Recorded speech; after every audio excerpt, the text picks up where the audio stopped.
power of VR lets us live out countless incredible fantasies. Anyone who grew up watching Kaiju, Evangelion, or heck, even the Power Rangers would kill to plow through a populated city as a giant monster or towering mech. So it's surprising that even though VRobot lets us do exactly that, the experience is far from what you'd call dream fulfilling. In fact, I'm struggling to find much of a game here at all.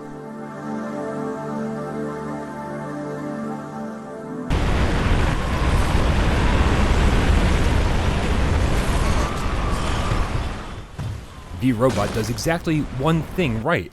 It lets you destroy entire cities. Punching buildings with two move controllers rampage style, or just picking them up and hurling them into other buildings, admittedly feels pretty good. But that's quite literally all there is. Some stages do equip you with special weapons in an attempt to mix up the gameplay, but every stage still feels exactly like the one before it.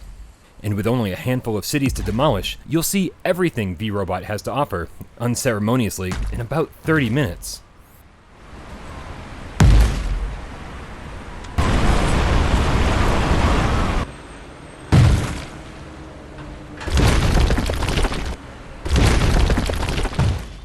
Amazingly, the bright, colorful cities actually look okay, with some fairly nice variety, but destroying them yields only a minimal response in the audio department.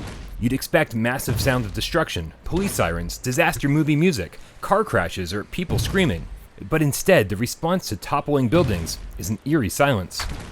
There's not even any music or sound effects to signify that the level is over, or that time is running out, removing any sense of urgency.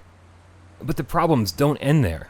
VRobot only uses teleportation, with no buttons to turn, making traversal far more tedious than it should be. And within 5 to 10 minutes, you'll be looking for anything else to do, because smashing buildings in VRobot gets repetitive fast.